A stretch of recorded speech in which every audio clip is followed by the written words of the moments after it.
Selamat datang kembali di El Joel Channel. Terima kasih masih setia dengan El Joel Bedtime Stories yang akan menemani harimu dengan kisah romantis. Lanjutan kisah dari novel Kekasihku Kembar karya Elly Yulianti. Bab 16. Pagi yang indah. Selamat menyimak. Keesokan hari, pagi-pagi buta Haura beraktivitas di dapur. Kesedihan seakan-akan telah lindap dari wajahnya. Ia membuka pintu kulkas, mencari bahan apa saja yang bisa digunakan untuk membuat sarapan. Ada telur, cabai, sawi, dan tentu saja nasi di Magicom. Nasi goreng menjadi menu pilihannya. Setengah jam kemudian, 2 porsi nasi goreng dengan telur mata sapi sudah tersedia di meja makan. Aroma sedap yang tercium membuat Banyu bergegas turun, langsung menuju dapur. Wah, enak nih, kayaknya. Banyu tersenyum dan mengambil kerupuk udang di dalam stoples. Mandi dulu sana. Bau. Haura mendelik sejenak, lalu kembali menata gelas dan sendok di meja makan. Biarin bau juga. Nanti kamu bakalan kangen sama bau ini. Dih, kepedean. Haura mencebik, sedangkan Banyu tertawa lepas setelah mengambil kerupuk udang. Semalam kamu gak apa-apa kan? Haura mendekati Banyu sembari memindai wajah suaminya itu. Tenang aja, wajahku masih ganteng seperti biasa. Kedipan mata Banyu membuat Haura segera melengos sambil bergumam. Gadis itu seperti menyesali telah memberi perhatian pada Banyu yang senyum-senyum. Meski begitu, Haura bersyukur Banyu tidak meninggalkan dirinya sendirian waktu di mall kemarin. Beberapa saat sebelum ke kafe untuk menemui Ardi, Banyu mengajaknya ke sebuah restoran pizza tidak jauh dari sana. Mereka bertemu dengan Kinan dan Shannon yang hadir di tempat itu lebih dulu. Kenalin nih, sahabatku, Kinan, dan itu dia Shannon, adiknya Kinan yang terkenal itu. Haura menerima uluran tangan Shannon yang tersenyum manis sambil menyebutkan nama. Matanya memindai gadis yang kerap disebut orang-orang sebagai pacar suaminya. Abang memang cinta pertama aku. Jadi, kalau sampai kamu tega ninggalin abang, ucap Shannon sambil mengedipkan sebelah matanya pada Banyu.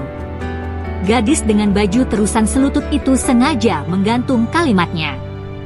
Dasar centil, masih terus aja usaha. Banyu melirik Haura, lalu menggeleng dan menyilangkan kedua tangan sambil tertawa. Sorry, ya, Ra. Adik gue emang kayak gitu. Suka asal ceplas-ceplos kalau ngomong, tukas Kinan. Sebuah jitakan pun mendarat mulus di kepala Shannon yang berambut pirang. Gadis itu mencebik sambil mengusap-usap kepalanya, lalu ganti mencubit pinggang kakaknya hingga Kinan meringis. Sementara Banyu masih memandang Haura yang tersenyum simpul ketika memperhatikan tingkah laku kakak beradik itu.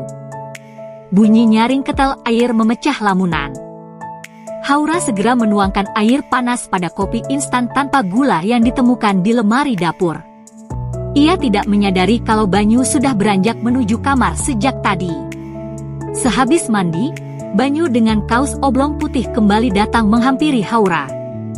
Aroma segar dari tubuh lelaki itu menguar saat tepat berdiri di belakang Haura, membuat jantung istrinya itu tiba-tiba berdebar tak menentu. Pakai gula atau tidak? Tanya Haura tanpa menoleh sedikit pun pada Banyu. Ia menuangkan air panas ke cangkir yang berisi teh celup. Gak usah. Lihat kamu aja udah cukup manisnya. Gombal.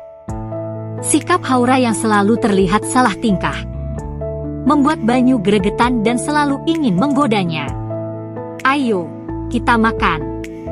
Nanti keburu dingin. Haura mengalihkan pembicaraan.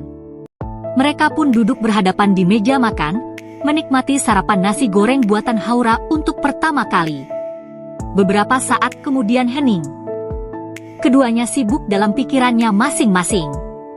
Banyu mencari cara bagaimana memecahkan suasana canggung ini. Semalam, kamu... Banyu tidak menyelesaikan kalimatnya ketika teringat tangisan Haura waktu itu. Terima kasih ya. Haura menghela napas. Untuk apa? Aku malah menyesal. Harusnya aku gak biarin kamu ketemu dia, kalau hanya akan membuatmu menangis. Dasar pengecut! Banyu mengepalkan tangannya tanpa sadar. Haura tertegun sejenak. Aku gak apa-apa.